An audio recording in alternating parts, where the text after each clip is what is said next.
सत साहिब सतगुरुदेव की जय। बंदी छोड़ कबीर साहिब जी की जय। बंदी छोड़ गरीबदास जी महाराज जी की जय। स्वामी राम देवानंद जी गुरु महाराज जी की जय हो।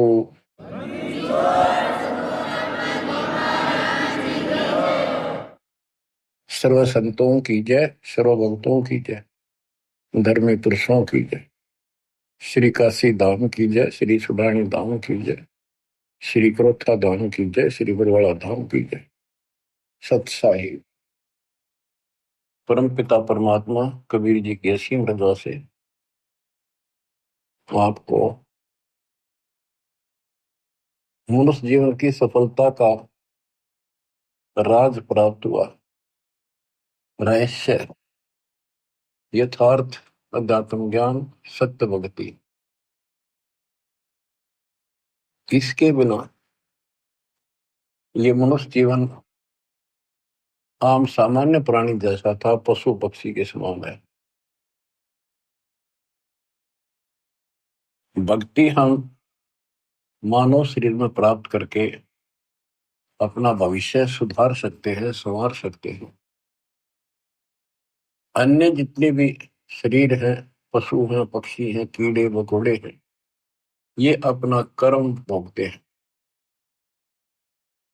वो चाहे राष्ट्रपति के घोड़े हों, वहां बढ़िया व्यवस्था है, सेठ के घर कुत्ते भी बन गए और ये वहां उनकी सारी सुविधा है। परंतु ऐसी सुविधा मनुष्य को भी नहीं उपलब्ध होती कईयों को। तो कहने का भाव ये है, मनुष्य जीवन यदि भक्ति नहीं करते मानो स्त्री पुरुष, तो उन पशु पक्षियों में उसमें कोई अंतर नहीं। सुविधा कर्मानुसार पूर्व जन्म के संस्कारों से सबको प्राप्त होती है। दुख और सुख दोनों साथ रहते हैं। अब बात आती है कि भक्ति करनी चाहिए, अवश्य करनी चाहिए। आत्मा मानती है, उसके लिए मानव भटक भी रहे हैं। आत्म ज्ञान बिना नर भटका कदे मथुरा कदे काशी। यथार्थ ज्ञान ना होने चाहिए प्राणी। मानव शरीर धारण करके कभी मथुरा कभी काशी, किता न किता अपना राह ढूंढ रहा है कि किता भगवान मिल जाए। कबीर साहब कहते हैं, पर्वत पर्वत में फिरा,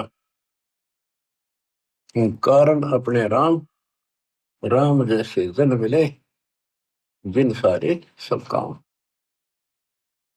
बताओ कि परमात्मा की खोज में पहाड़ों पर गए, तीर्थों पर गए, संत समागम अटेंड करे, दान धर्म किए, जैसा मार्गदर्शन मिला, और भी देवी देवता पीर मनाए, मंदिर मस्जिद पूजे, तो मनुष्य जीवन प्राप्त प्राणी को सबतर लगन लगी होती है, क्योंकि वो पिछला संस्कार चंगा होता है, उसका बहुत अच्छा संस्कार होता है, इसलिए मानव शरीर प्राप्त होता है। अच्छा संस्कार कैसे मिलता है? कोई भक्ति की है, धर्म पुण्य किए होते हैं, तो उस कारण से इस मनुष्य जीवन में भी प्रेरणा बनी रहती है कि अच्छे काम करो, कोई भक्ति करो। लेकिन जिनको हम अच्छे काम समझ कर कर रहे थे, धर्म कर्म भी करते थे और भक्ति भी करते थे, वो शास्त्र विरुद्ध होने से, वो एक आने की नहीं, एक नए पैसे की नहीं। क्योंकि हमारे जो स्पिरिचुअल हैं, हमारे जो आध्यात्मिक ग्रंथ हैं, ये भगवान के विषय का संविधान है।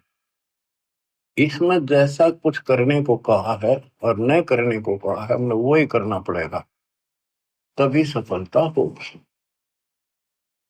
जो हमारे ग्रंथ बताते हैं, हमने उनके अनुसार चलना होगा। इसके लिए जो से हिंदू समाज है, वो अपनी पवित्र गीता, पवित्र वेदों और पवित्र पुराणों को सत्य मानते हैं। और हमारे हिंदू धर्म के धर्म गुरुओं ने जो ज्ञान बताया, उन्होंने यही कहा है कि गीता वेद पुराणों में ऐसा ही लिखा है, ये भक्ति करो। अब यहाँ हमने सबसे पहले ये देखना होगा कि जो स्पिरिचुअल है, शास्त्र है, हमारे धार्मिक शास्त्र, वो कौन से किस लेवल के हैं, किस स्तर के हैं। 5 वेद है, वैसे तो वेद एक ही होता है।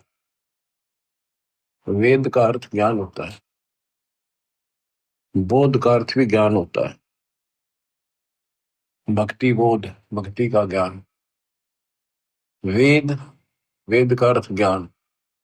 सूक्ष्म वेद यानी सवसम वेद, जो भगवान ने सब अपने मुख से बोला होता है, उसको सवसम वेद, सूक्ष्म वेद बोलते हैं। ये कंप्लीट, इसके अंदर कंप्लीट मार्गदर्शन है, ये कंप्लीट है, संपूर्ण है। यह वेद परमात्मा ने, जब हम अपने कर्म छोड़ कर यहाँ पृथ्वी पर इसके साथ आगे, इसके ब्रह्मांडों में, जब तक हमारी पूंजी रही तो हमें सारे ठाठ दिए इसने, आप भी लूटता रहा। और जब हमारी पूंजी लाए थे वह खत्म होगी, हमें पटक दिया धरती पर, फिर कमाओ और फिर ऊपर आओ। आपको मैं बार बार बताता हूँ, ये कोई बच्चों की कहानी नहीं है, ये सच से परिपूर्ण है और आपने इसको सत्य मानना होगा। एक मूर्ख लड़की अपने घर से पैसे निकाल कर, 30-40 सोना अपने घर से निकाल कर उसकी शादी के लिए घर वाला ने तैयार कर रखा, और एक दुष्ट के साथ भाग दी। जब तक वो पैसा वो लेकर आई थी, वो खर्च नहीं हुआ इतने, तो वह सर पर रखी। फिर उसकी दुरुस्ती करके जा कमा और खा, दारू पीवे, मांस खावे, और वह मजदूरी करने लगी, वो उसकी ग्रैंड करे। तो वो दशा आपकी है, आप मानो से मत मानो, मानना पड़ेगा क्योंकि आप भक्त हो गए। 100 की 100 सच्ची है। अब यहाँ मजदूरी बता रखी है, इतना करो, दान करो, यज्ञ करो, बस। नाम जपो तो उठ पटांग जपो, जो मोक्ष ना दे। और घने करो तो ओम जपो। फिर हरे कृष्ण राधे श्याम ये दूध भेज रखे, सारे नकली नाम बताएंगे। इसके आधार से स्वर्ग जाओ। स्वर्ग एक होटल है, वहां आपकी पूंजी ऑटोमेटिक ऑनलाइन जमा रहती है। आप जैसा वहां खाते पीते मौज करते, ऑनलाइन पैसे कटते रहते।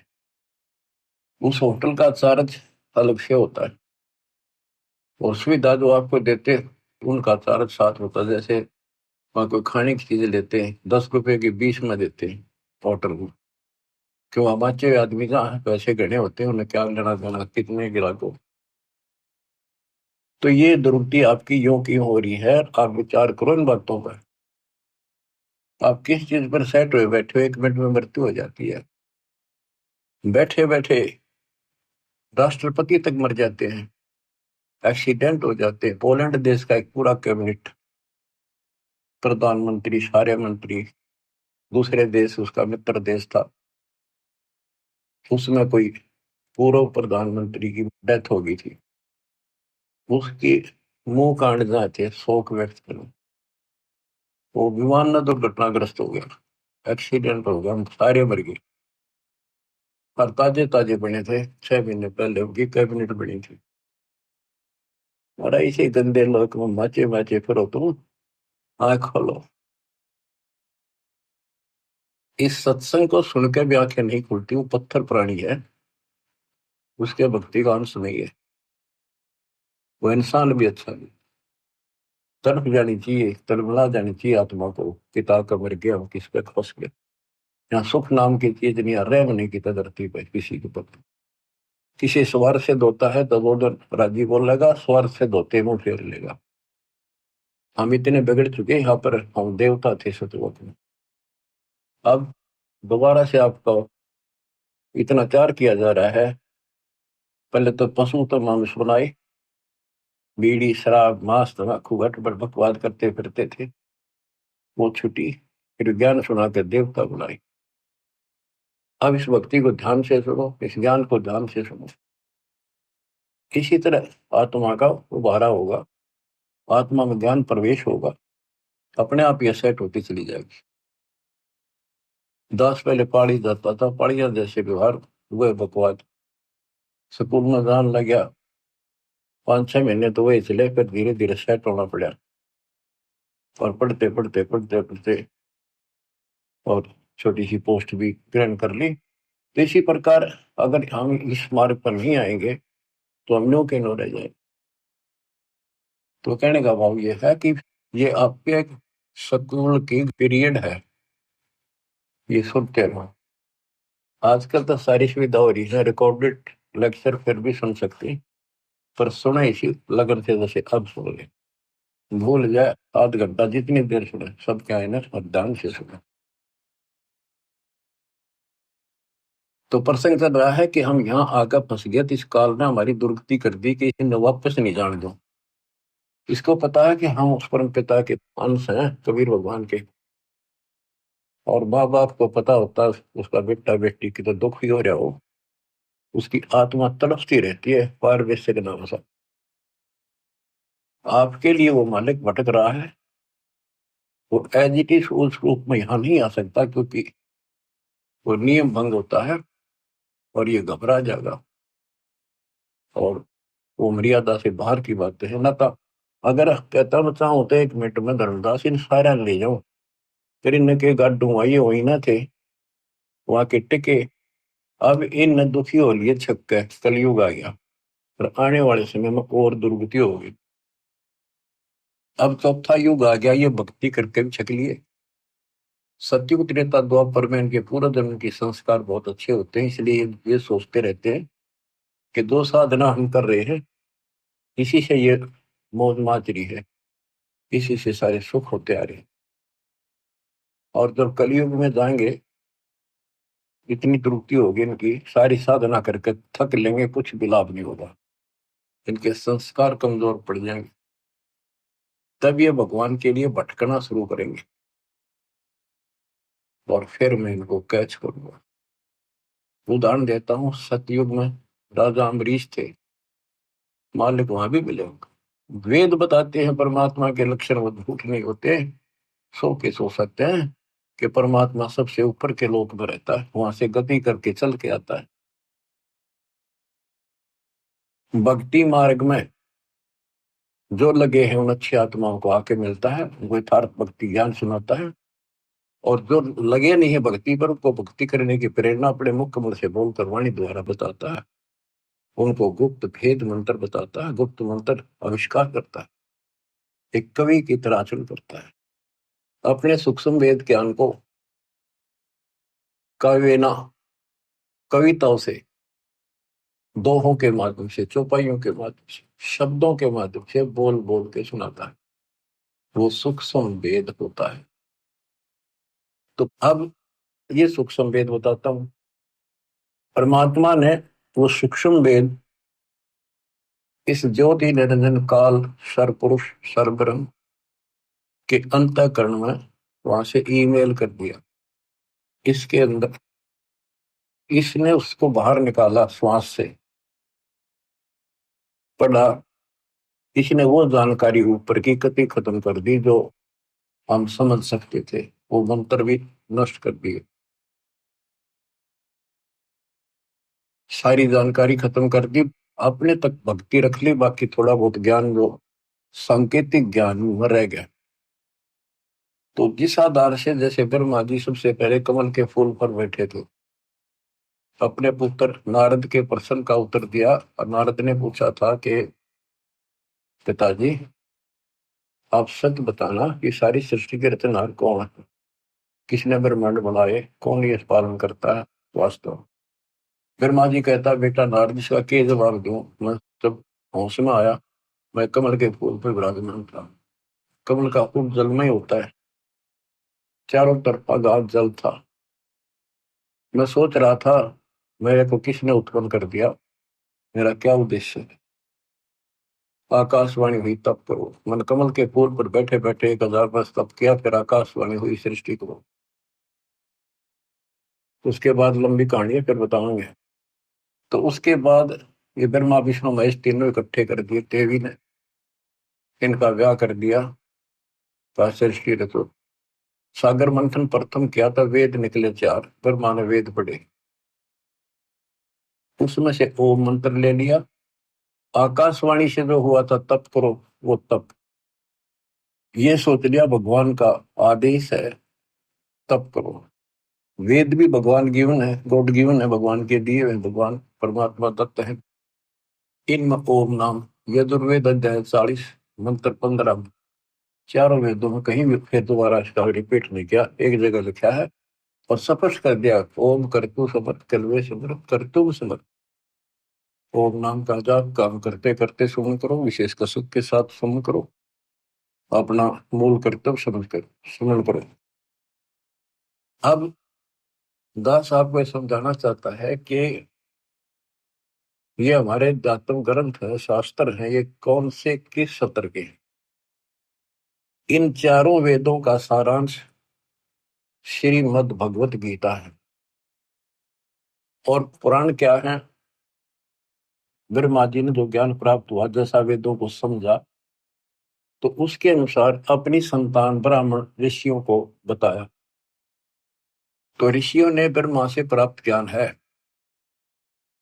ये ऋषि ब्रह्मा जी की संतान है, ब्राह्मण सारे।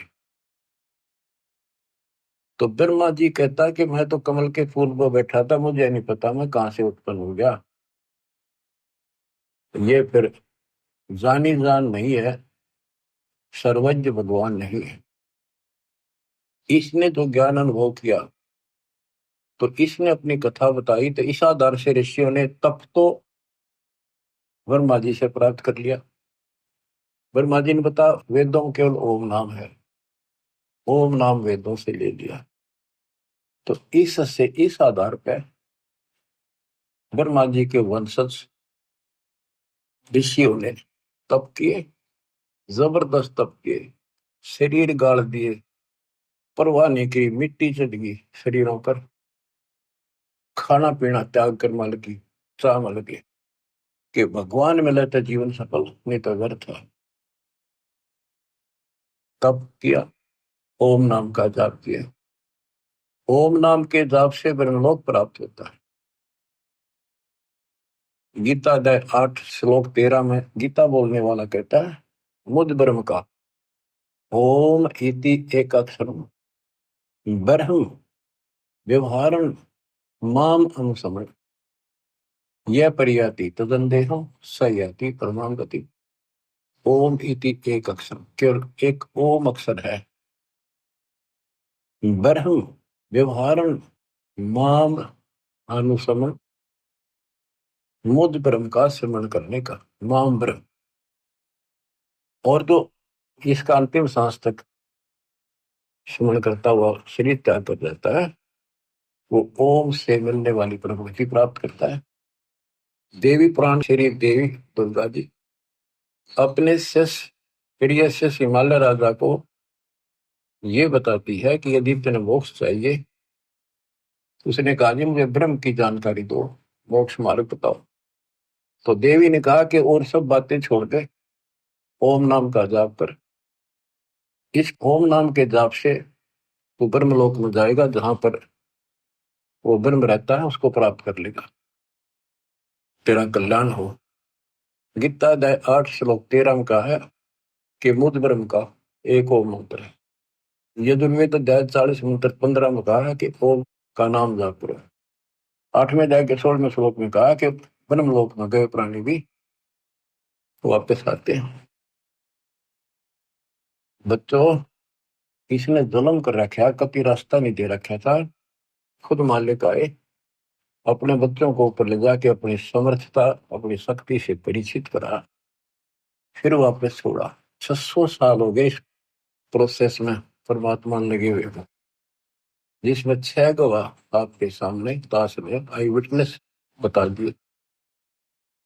जब जाके दास की भी तसल्ली हुई कि सचमुच कबीर ही को न कबीर न को भगवान माने, दानक दुल्हा सारी उम्र कपड़ा बनता बनता मर गया, रोटी भी ठीक से टाइम पर नहीं बनती थी, इसी को तो सक्षम कहते हैं। उसने जरूरत ही नहीं था, सब कुछ संकेत पे है उसके। 18 लाख बाबा जी आगे चेला समेत और सारी काशीनाथ जी कितने आए, 3 दिन तक भोजन खवाए। वो एक कुटिया में बैठा था जब भी, घर में कुछ नहीं था। तो ये तो भगवान है, इसी का नाम तो परमात्मा है। सतगुरु जो चावे सो कर ही, 14 कोट दूर तुम पर ही। बहुत बहुत जंतराश निवार है, चित्रगुप्त कागज पाठ। अब बच्चों को प्रश्न कर रहा है कि हम जो साधना करते हैं वो शास्त्र अनुसार होनी चाहिए। अब शास्त्र कौन से ठीक है? जो हमें मान्य हो भगवान की भक्ति के लिए।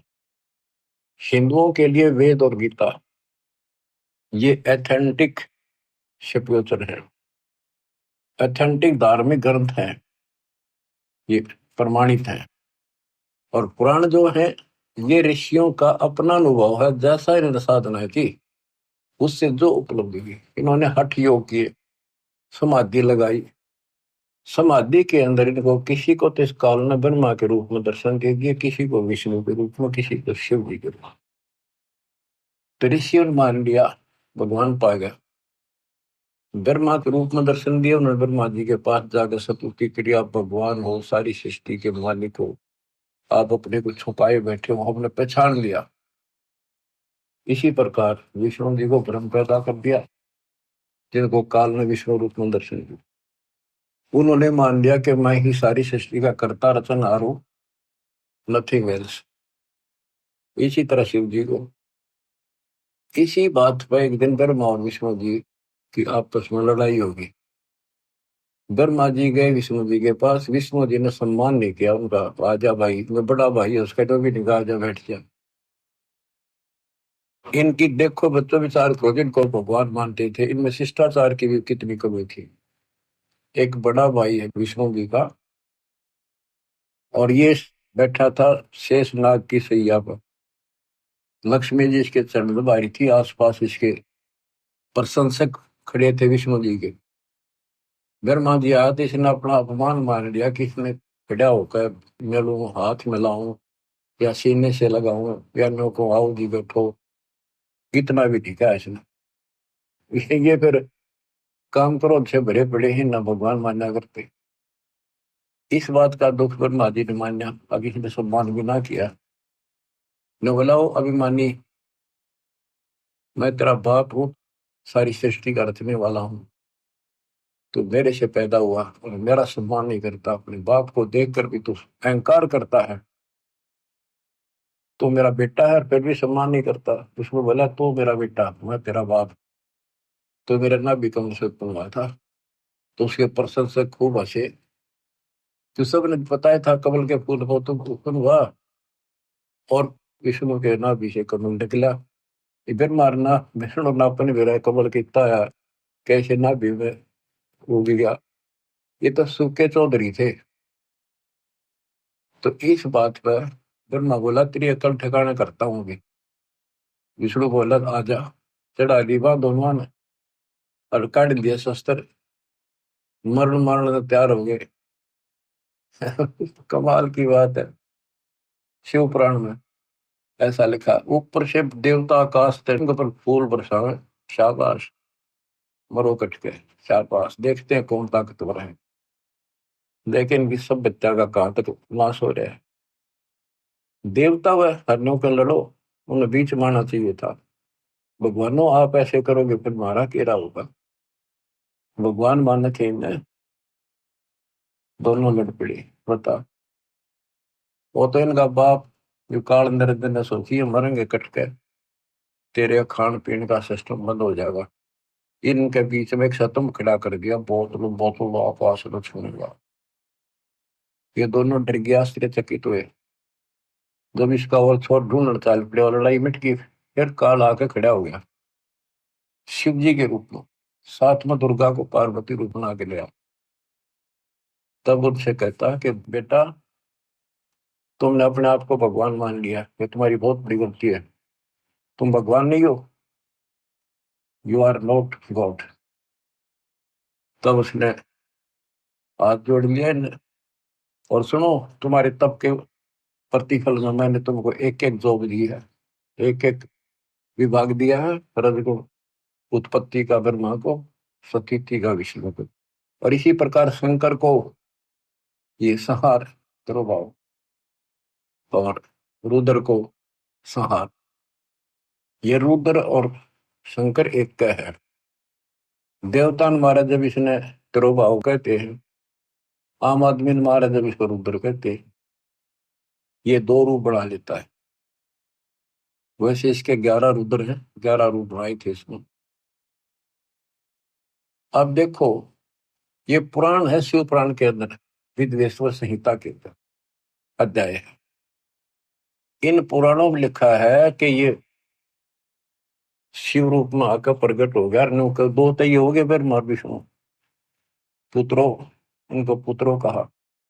और इसी प्रकार शंकर और रुद्र, वो 4 अलग हो गए, हरियो 5वां। वैसे तो चौथा ही है। तो ये भी ना समझ पाए कि जो इनका बाप है, और ये नौकरी इनका कोई माता पिता नहीं। और फिर इसने के जुल्म करा कि बताऊं तो सर्वभाव है, ना बताऊं ज्ञान अधूरा। ये शिव के मंदिरों में तो शिवलिंग रखे हैं, विभिन्न को आगे विस्तार ना करूं तो अच्छा है। एक मिट्टी के पत्थर के बने हुए ये 2 आइटम इन्हें दे गया आराम खोर। ये डरता नहीं है, माथे गला लिए वह शिवलिंग पूजा। Private part of Shiva and Parvati, ये बदमाशी कर गया। अब सारा संसार इन पर मत्था टेक कर थरा बेड़ा कर कोई। इसने ऐसा नाश कर रखा। सतगुरु आए दया करी, ऐसे दीन दयाल, बंदी छोड़ वृतास का, जठर में कृपा। इसने नाश करने में कसर नहीं छोड़ रखी दत्तम की, और दत्ता ने विकास करने में कसर नहीं छोड़ रखी। अज्ञान कितनी देर रुके आता है, अंधेरा लाइट के सामने नहीं रुक सकता। अब ये रोशनी उदय होगी है, सूर्य उदय हो गया इस तत्व ज्ञान का। अब सब अंधेरा मिटेगा। बच्चों, इस प्रकरण से संसिद्ध हो जाता है कि सबको कति मूढ़ बना रखा है। इसमें काल और दुर्गा और ब्रह्मा विष्णु है, इसको तो ज्ञान नहीं बेचारों को। इनको जैसे ये डरा धमका कर ला देते उसी तरह बन देते। उसके बाद यह शिवलिंग पूजा शुरू होगी और तेरा गजब हो गया। अब आते इस बात पर कि हम भक्ति करें तो शास्त्र अनुसार करें। यदि पुराणों अनुसार करेंगे तो ये जड़े ढोएंगे जो इन्हें बता रखे भगवादिया ने। गीता और वेद गॉड गिवन है, कबीर गॉड गिवन। तो इनके अंदर इनके अनुसार साधना करनी पड़ेगी, लेकिन इनमें इनकम्प्लीट नॉलेज भी है और वे ऑफ वर्शिप भी इनकम्प्लीट है।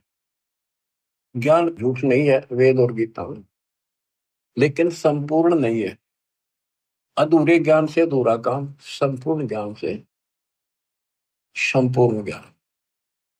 श्रीमद् भगवत गीता श्री कृष्ण जी ने बोली, ये मानते हैं।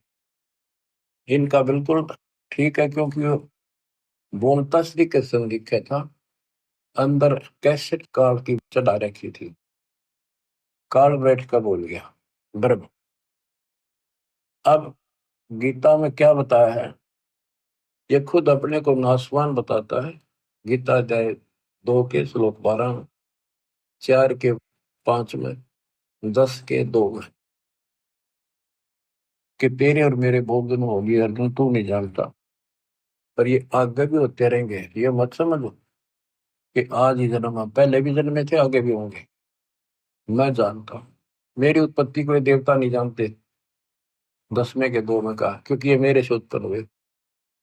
अब बाप की उत्पत्ति को बच्चे कैसे जाने, दादा बताओ। तो दादाजी कबीर भगवान इनके दादा है। तो बच्चों, कौन ब्रह्मा का पिता है, कौन विष्णु की मां, शंकर का दादा कौन है, हमको दो बता। ब्रह्मा विष्णु महेश तीनों भाई। इनका पिता ज्योतिर्नंदन, मां दुर्गा, और दादा सतपुरुष कबीर भगवान। गीता गए 16 श्लोक 23 में कहा है कि जो शास्त्र विधि को त्याग के मनमाना आचरण करते हैं, उनको ना सुख प्राप्त हो, ना कोई सिद्धि प्राप्त हो, ना उनकी गति यानी मोक्ष हो। फिर भक्ति करते इसी के लिए। गीता 10, 16 श्लोक 24 में स्पष्ट कर दिया कि इससे करते और अकर्तव्य में जो करने योग्य कर्म है, न करने योग्य कर्म है, उनके लिए अर्जुन ये शास्त्र ही प्रमाण। शास्त्र आपको सिद्ध कर दिया, गीता और विष्णु इनके सतर के। हम बच्चों, हमारे लिए जो शास्त्र है, हमारा सूक्ष्म वेद है, जो कबीर गॉड गिवन है। हमारे को इसकी कति जरूरत नहीं थी, ना गीता की, ना वेदों की, ना पुराणों की। और 17 फरवरी 1988 को दास का भाग्य उदय हुआ। पूज्य गुरुदेव से दास की किस्मत जागी, दीक्षा प्राप्त हुई, दीख मिली। उससे लेकर सन 2000 तक दास परमात्मा कबीर जी द्वारा दिए ज्ञान और संत गरीबदास जी के अमर ग्रंथ के आधार से सत्संग किया करता था दास। उनकी ऑडियो भरी, उनकी वीडियो भी तैयार की थी, कैसेट बना करती बड़ी बड़ी सी, वो वीसीआर में चला करती। तो उसके बाद एहसास हुआ कि ये ज्ञान तो भगवान पहले बताया करते हैं, किससे नहीं माना, बाद में सारे भागे 64 लाख और खूब लाभ हुए। जब तक मालिक तेरे को पहचानेंगे नहीं, गॉड नहीं मानेंगे, भगवान नहीं मानेंगे, कोई नहीं टिकेगा। दास को प्रेरणा दी गुरुदेव ने कि हो सकता गीता वेद पुराणों में पाना चाहिए ये ज्ञान को, कि भगवान बता रहे हैं ऐसा है, और वेद गीता सच्चे हैं तो इनमें पाओगी बात कुछ ना कुछ। 2001 में दास ने ये गीता मंगाई, उसको पढ़ना शुरू किया। मालिक की कुछ रजा थी, दूसरी खोलते तीसरा पेज पलटा, अध्याय 18 का श्लोक नंबर 61 शुरू में है। ये और गीता भी हाथ लागी, जिसमें आमने सामने शब्द और अर्थ है। ये दूसरी आ जाती तो मत्था मार कर बैठ जाता मैं भी। तो इसमें अर्थ सामने है, प्रति एग्जैक्ट ज्ञान समझ में आ जाता है। तो उसमें पाया कि परमात्मा सबके हृदय विराजमान है, कर्मानुसार एक यंत्र की तरह घुमाता है। और हे अर्जुन, तो स्वभाव से उसी परमेश्वर की सर्वदा, उसकी कृपा से तो परम शांति को, सनातन परम धाम को प्राप्त हो। मेरा तो एकदम जैसे नींद तो जाग्या कर आदमी, और सोपन देख ले को घना अच्छा, और कूदता उठा करे, वह बनी मेरे साथ। ओ तेरे की, फिर लग गया, नोट कर लिया ये श्लोक अध्याय। फिर देखा धीरे धीरे रोक तेरे की सारा खजाना भरा, सारी ये सच्ची परमात्मा की। 15वां अध्याय, 8वां अध्याय, 7वां देखा रजगुण धर्मा सतगुण विष्णु, यह हम पढ़ाया करते सूक्ष्म वेद में। रजगुण धर्मा तम गुण शंकर, सतगुण विष्णु कहावरी, चौथे पद का भेद निहारा, दरला सद्गुण पावरी। कबीर सागर में, कबीर साहब के ग्रंथ में, गरीबदास जी के ग्रंथ में स्पष्ट है, ब्रह्मा विष्णु महेश और ये इनका बाप चौथा। इन चारों को भी छोड़ को पांचवें में पहुंच जावे, क्या कि विश्व हम पराव। तो गीता देखा दूसरे का 12वां श्लोक, चौथे का 5वां, 10वें का 2, और दूसरे का 17 के अविनाशी तो वो है जिसने कोई नहीं मार सकता, जिससे सारा संसार व्याप्त है। और तेरे की वो सतिथि आज मैं वर्णन नहीं कर सकता, मेरे हृदय में जो उमंग और खुशी उत्पन्न हुई थी। हे भगवान, जैसे खजाना पा जाए अगर कंगाल को, घना धन मिल जाए, घना थोड़ा नहीं, तो वो पागल सा हो जाए अगर किस न बताऊं, कैसे छुपाऊं, तक बताऊं, ऐसी स्थिति होगी। तो मालिक ने खजाना दास को ही दिया, छुपा रखा था। हो। तो बच्चों, उसके आधार से फिर गहरी नजर गीता तैयार करी दास ने। गीता के आधार से पुराणों को देखा, वेदों में देखा, सारे खजाना भरा पड़ा। जो का त्यों सच्चाई, कबीर साहब कहते हैं, वेद कते झूठे नहीं भाई, झूठे है जो समझे ना। अब दास आपको जो बताना चाहता हूँ उस पर आता हूँ कि हमारे जो ग्रंथ है, गीता अध्याय 7 श्लोक 12 से 15 में आपको बता रखा है, रघुबर सतगुण विष्णु से जो कुछ हो रहा है, काल कहता है इसका निमित्त मैं हूं, मेरे कारण है उत्पत्ति, सतिथि और संहार। और जो केवल इन तीनों देवताओं तक सीमित है, ब्रह्मा विष्णु महेश तक, इनसे ऊपर कोई भक्ति नहीं करना चाहते और राक्षस स्वभाव को धारण किए हुए नीच दूषित कर्म करने वाले लोग मेरी भक्ति नहीं करते। और फिर गीता अध्याय 7 के 20 से 23 में अन्य देवताओं के बारे में बता, ब्रह्मा विष्णु महेश के साथ साथ कि इन देवताओं को कुछ शक्ति मैंने दे रखी है, लेकिन इन मूर्खों का, अल्प बुद्धि वालों का ये ज्ञान गलत है, ये अक्षणिक लाभ मिलता है, ये नाशवान है ये फल। अपनी भक्ति को भी बताता, 4 प्रकार के करते हैं, अर्थार्थी, अर्थ, जिज्ञासु और ज्ञानी। ज्ञानी श्रेष्ठ माने क्योंकि ये मोक्ष चाहते हैं, इन्होंने मुझे सुप्रीम मान लिया, मेरे आधार पर ओम नाम का जाप किया, वेदों तक सीमित रहे, ये भी मेरे वाली अनुत्तमा गति में आश्रिता है, इसमें आश्रित रहेगी। क्योंकि ऋषि में भी हम तप करे, ओम नाम का जाप करा, तब से राजा बन गए, ओम नाम से ब्रह्मलोक में गए, ब्रह्मलोक में जाकर फिर वापस आए, जन्म मरण बना रहा। फिर बताया कि खाक भक्ति हुई, जन्म मृत्यु मिटा नहीं, सतलोक गए, फिर वो वापस लौट के नहीं आए, ब्रह्मलोक में गए, फिर आकर मरे, क्या फायदा उस भक्ति का। अब जो प्रश्न चल रहा है कि 7 में 18 में कहा है कि ज्ञानी आत्मा है तो उदार, पर मेरे वाली अनुत्तम गति में सचित है। 7 में 19 में कहा है कि बहुनाम जन्मानाम अंते ज्ञानवान माम प्रपद्यते, बहुत बहुत के अंत के जन्म में कोई ज्ञानी आत्मा मेरी भक्ति करता है, ना तो दूसरी भक्तियों में जीव नष्ट कर जाते हैं।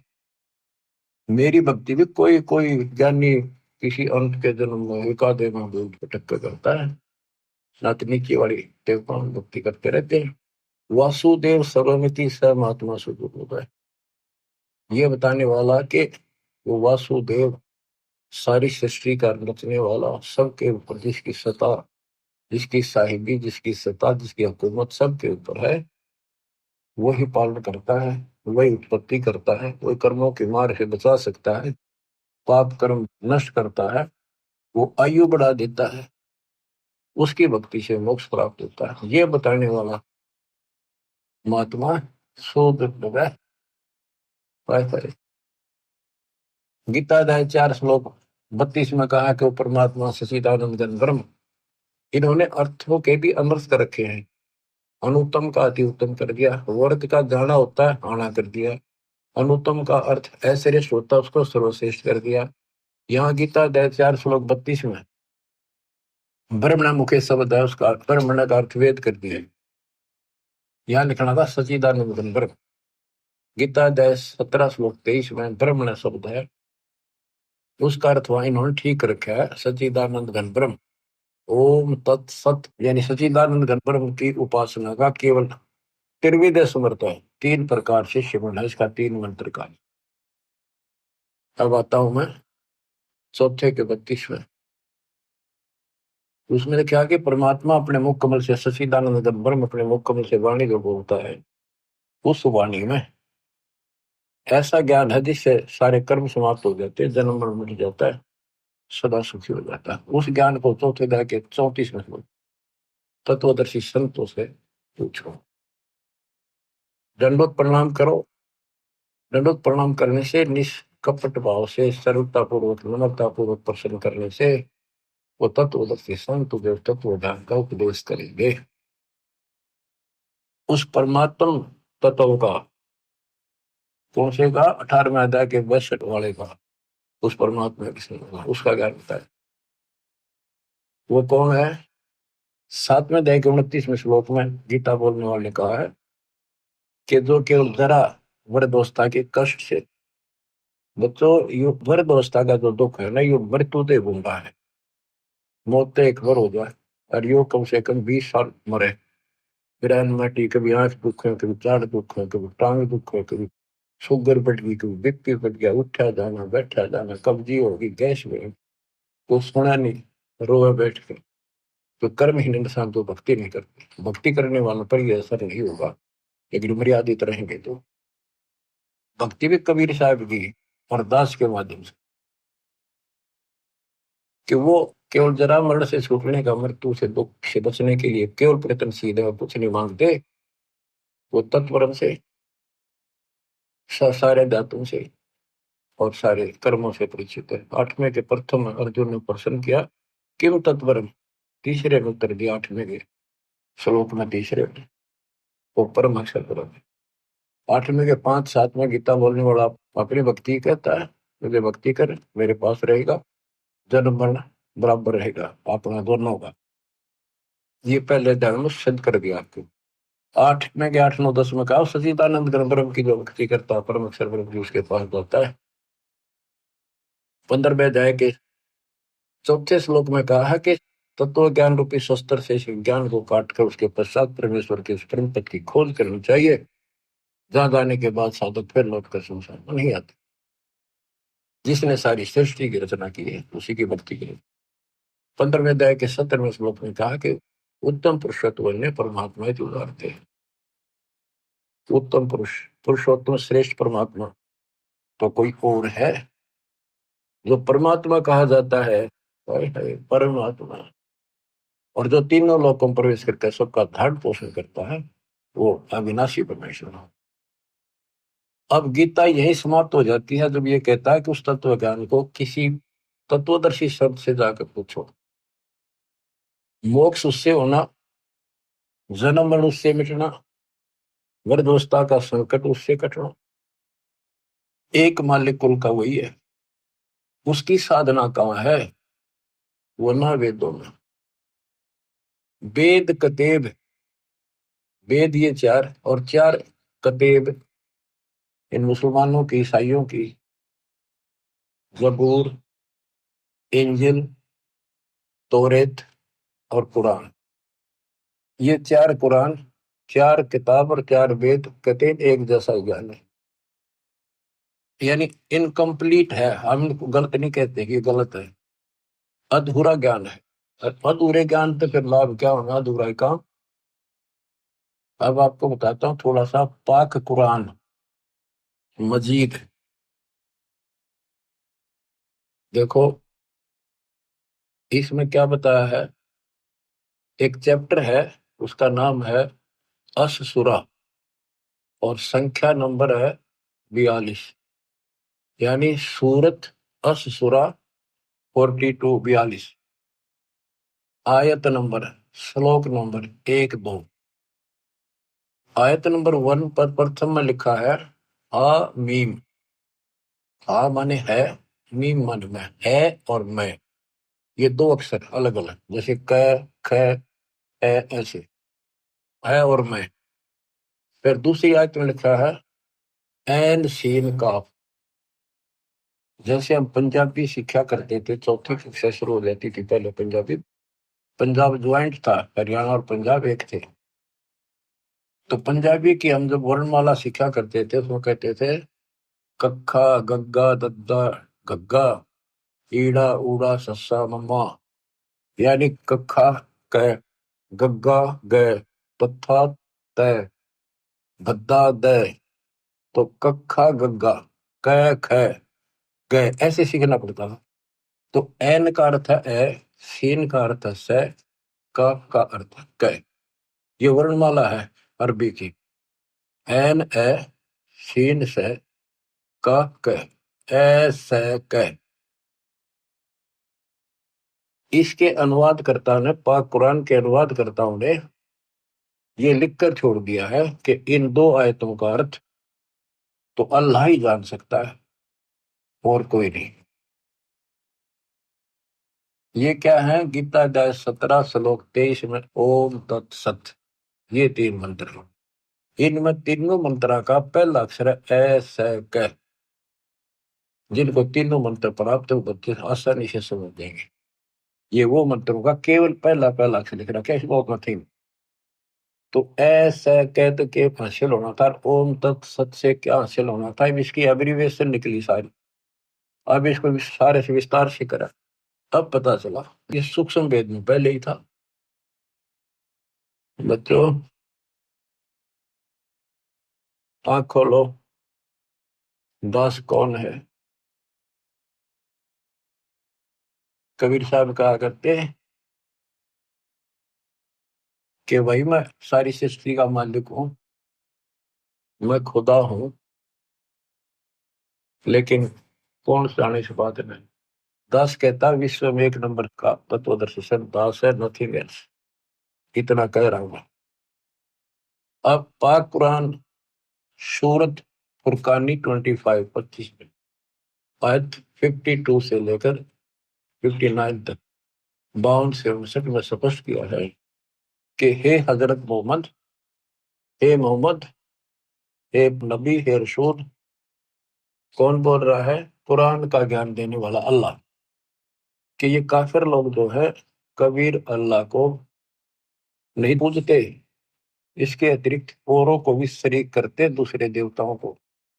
तो इनके साथ संघर्ष करना कबीर के लिए, और इनकी बातों में नहीं आना। तेरी बात ना मानना, लड़ाई नहीं करनी, ते इनकी ना मानना, मेरी बातों में विश्वास कर। ये वही है जिसने 6 दिन में सृष्टि रची, 7 दिन तक पैदा बैठा है।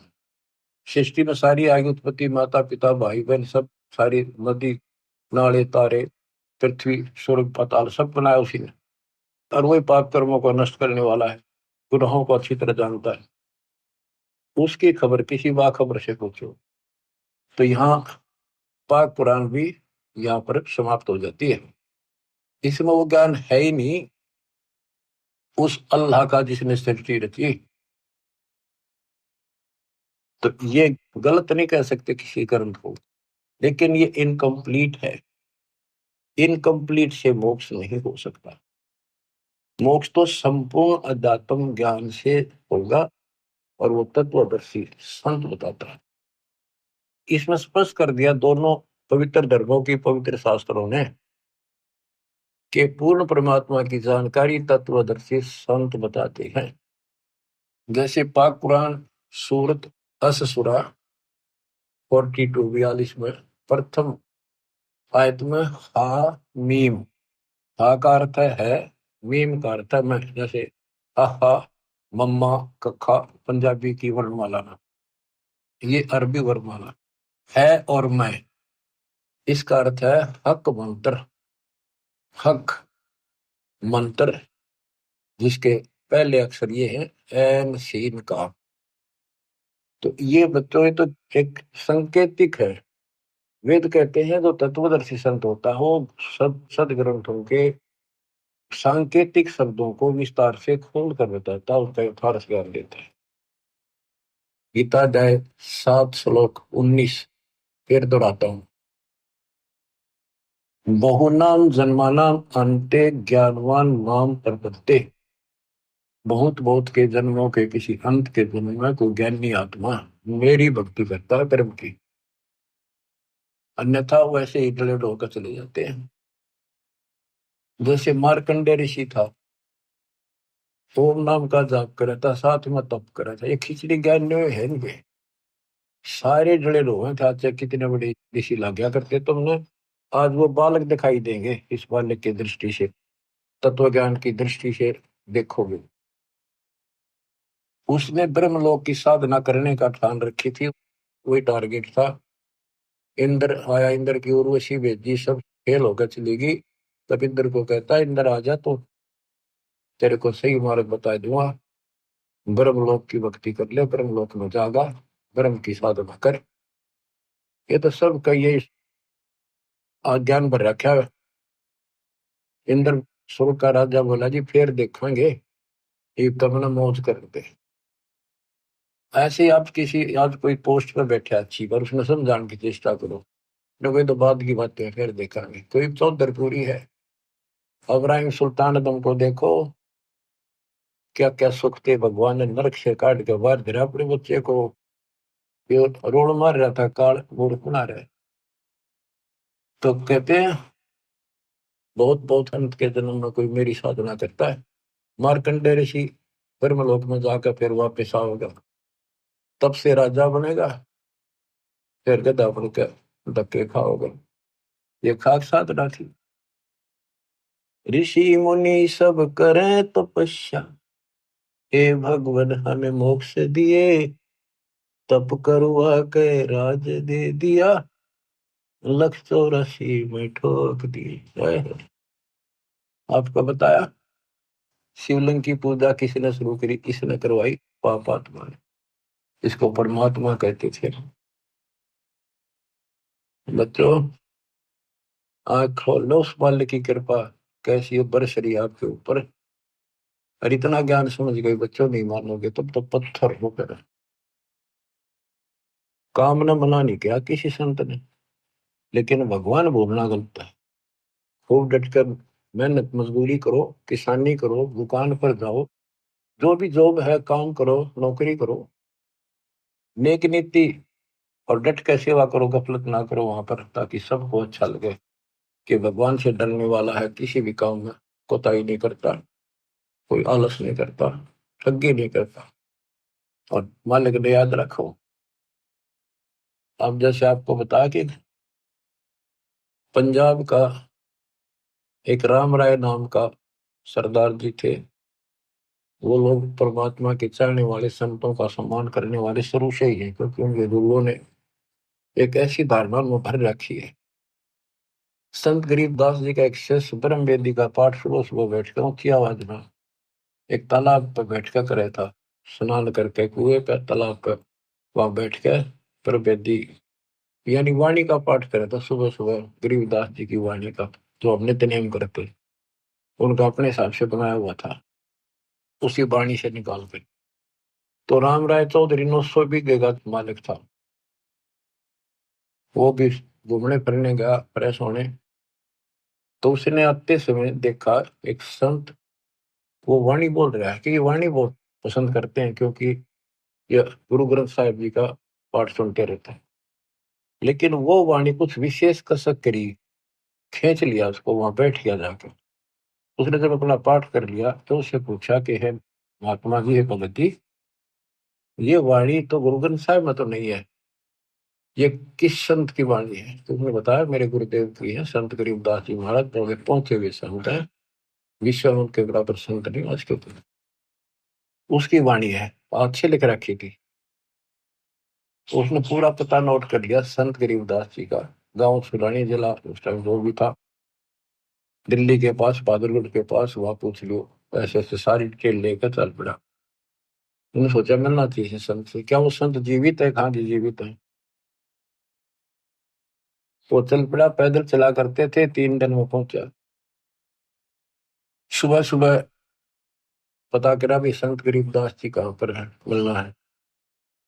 उनका महल था, उनके नाना जी का बनाया हुआ, उसमें संकेत कर दिया कि वहां सामने है, उसमें चले गए। वहां कुछ भगत बैठे थे, 1-2 गांव का, कुछ बाहर के आ जाते थे, ज्ञान चर्चा सुना करते थे। गरीबदास जी सुबह सुबह एक बार घूमने जाते थे, किसान थे, 2,500 बीघा जमीन थी, अहंकार नहीं था, खेत में जाते थे, पशुओं का चारा काट के सर पर धरका ध्यान लेके आया करते, घूम भी आते थे।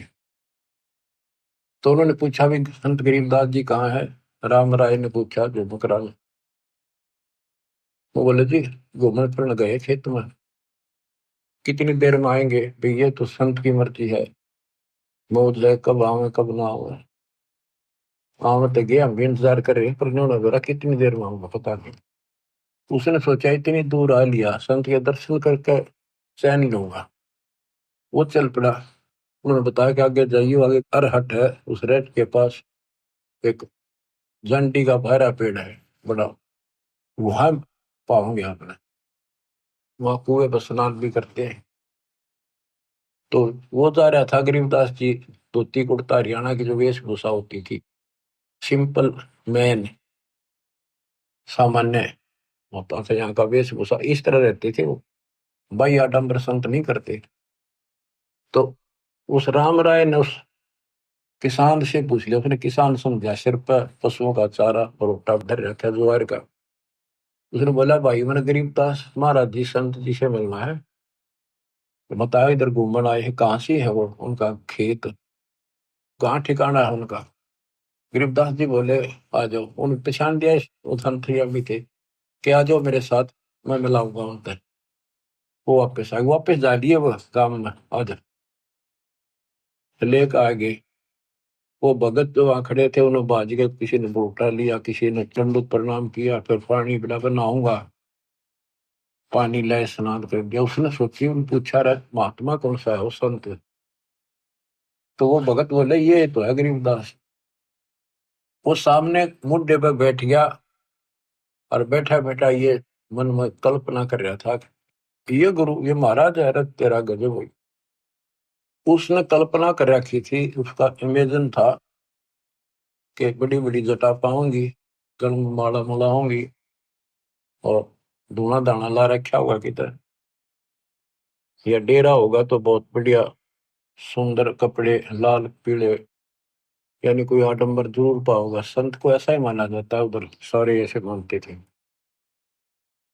और उसने देखा सिंपल किसान सामान्य आदमी, इसका 2,500 बीघे जमीन बताओ है, इसलिए लोग इसकी चापलूसी करते हैं, ये गुरु यूं बना रहे हैं इसको, ये तो मेरे जैसा किसान है, रत तेरा गजब हो, ये खोदा पहाड़ निकली चुया इतनी दूर था, यू संत पाया।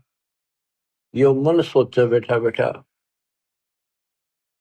गरीबदास जी स्नान करके तुरंत और धोती बांधा करते हैं हरियाणा में, और एक और उसका पल्ला सा धोती का एक बेल्ट सी बांध जाकर उसने अड़बंद बोलना, अड़बंद उसको बांधने के लिए तैयार हुए था। हाथ पे उंगली का चोट लाग रही थी, लीला थी ज्यादा, पट्टी ही बांध रखी छोटी सी। तो राम राय से बोले भाई झुमक रहा, उसने अपना राम राय नाम बताया। परमात्मा बोले रहा झुमक रहा, ये इसका उर्फ नाम था। वो ऐसे चंचल माइंड का था, पूरा मतलब विश्वासी कम था, हर चीज में कोई ना कोई पूछा ताछी अटपट रखा करता, तर्क वितर्क ज्यादा करता था। झुमकरा डगमग से ख्याल का था, इस तरह उसको झुमकरा भी कहते थे। और वहां बैठे बैठे भी वो कल्पना इसी कर रहा था, यो किसा गुरु ये क्या हुआ प्लान है। झुमकरा का जब उसे समझ गया कि तो बताया भी को नहीं, फिर भी उसने कहा कि भाई मेरी एक धोती बांध दे पल्ला, मेरा हाथ का चोट लग गई है। उसने उठ के और वह गांठ लाई और धोती शरीर के मां के निकल गए, धोती और गांठ लग गई। तो उसने फिर खोला जल्दी, दूसरा फिर ऐसे किया, तीसरा फिर ऐसे करा, वो गांठ फिर शरीर के अंदर से निकला हुआ। तो गरीबदास जी बोले रहे झुमक रहा, मैं तो तेरे जैसा किसान हूं, या गांठ ना लगती क्या बात होगी। ऊपर देखा, विष्णु रूप धारण कर रखा, क्योंकि पुजारी विष्णु का था बेसिक, वो बने हुए थे सिख। लेकिन ये जैसे वहां पर 125 गांव गुजरा के वो सारे सरदार को वहां है, और वो रामकृष्ण के पुजारी हैं ज्यादा से ज्यादा, और गुरु ग्रंथ साहिब का भी सम्मान करते हैं, पाठ भी करवाते हैं। तो कहने का भाव है कि वहां पर वो पैरा में पड़ गया कि भगवान माफ करो, मैंने बहुत अच्छी कुंडी कह दी। फिर वो उसी रूप में आ गए, गरीबदास रूप में, और बैठ गए, फिर चर्चा शुरू हुई।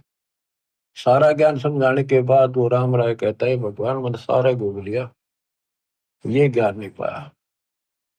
गरीबदास बोले पाओ भी को नहीं। सब गीता का मूल है राई झूमक रहा, ये सुख संवेद समूल सुनो रही झूमक रहा, तत्व ज्ञान कोई ना कहे रही झूमक रहा, ये पैसे ऊपर नाच सुनो रही झूमक रहा, कोटों मध्य कोई नहीं रे झूमक रहा, अरबों में कोई गर्क सुनो रही झूमक रहा। बच्चों, उनको पूरा ज्ञान बताया कि करोड़ों में नहीं पाओ तो इस ज्ञान को बताने वाला, अरबों में। उस समय संत गरीबदास जी थे, केवल संत गरीबदास जी थे पूरे विश्व में एक रिश्ता तो वेद ले जाने वाले। लेकिन वो डिस्क्लोज ठीक से नहीं करना था उन्होंने, लिखवा के सारा, आज ये आपके लिए खजाना आज खोलना था। अब कलयुग 5 बीत गया वर्ष जब। तो बच्चों आपकी किस्मत देखो, जन्म ऐसे समय में, ये बच्चों का काम नहीं, सामान्य बात नहीं है कि ऐसे संस्कार बनाना ही मालिक ने बनवाए। तेरा कितने युगों से आपको संवार संवार कर प्रेरित कर करके चार्ज करते ला रहे, और आज आज ऐसे समय पर आपको ऐसे समय पर जन्म दे दिया। करीब आने वाली संतान परमात्मा के बच्चे आपसे प्राप्त शरीर में तो बड़ी बुढ़ाई भगता होंगे। और बच्चों जिनके संतान नहीं है उन जैसा आज किस्मत वाला मैं नहीं मानता धरती में, तो समाज कुछ करो, क्योंकि अध्यात्म का जो पैमाना वो अलग है। उनमें पिछले जन्म गणित सुंदर जी रखे हैं, कभी किसी का एक दाना भी नहीं खाया, ना रक्षा ना दिया, परमात्मा की बातों का कुछ असर किया, उनका लेन देन कति समाप्त कर दिया, करोसला रखा, इनका उन्हें सतभक्ति मिल गई, वो सीधे वहां जाएंगे। जब डटे रहे तो समाज की तरफ देख कर बकवादा बढ़ गए, किसी का गोद ले ला, फरान ले ला, यूं सर दौड़ कर लेंगे, वो संस्कार फिर खराब करेंगे अपने। अपने वाले सुख नहीं देते कलयुग में, गोद लिया तुमने किसके सिर में मालिश करेगा। तो मेरा राय है इस कर्म में बना लो, निकल जाओ गंदे लोग तो निकला जाता होता है। मैं तो दे दी है बालम बरे नू, मैं तो दे दी है बालम बरे, संसारी दी गल्लां चिन्ह न बूझ शब्द जो गहरे, मुर्दों से ती प्रीत लगावे न जाने सतगुरु मेरे। ऊंची थलियां खेती बोवे भूल रहे नज डरे, श्वेत छतर शिर मुकुट विराजे देखत नास चेहरे। ये संसार समझदा नहीं कहंदा शाम दोपहरे, ये संसार समझदा नहीं कहंदा शाम दोपहरे, गरीब दास ये वक्त जाते है रोगे इस पैरे, गरीब दास ये वक्त जाते है रोगे इस पैरे। बच्चों सुधर जाओ, संभल जाओ। इतना गजब का अवसर आपको मिला है इस जीवन का, आप सामान्य आत्मा नहीं हो। साधना से मस्करी 14 साल मल अखाड़ा जीतेंगे युग युग के बाद। आप वो युग युग के मान हो, वो पहलवान हो इस भक्ति के अखाड़े के, फाइनल गेम में आ रहे हो, सावधानी बरतना। मालिक आपको सदबुद्धि दे, हिम्मत दे, बुराइयों से बचावे, मोक्ष दे। सत साहिब।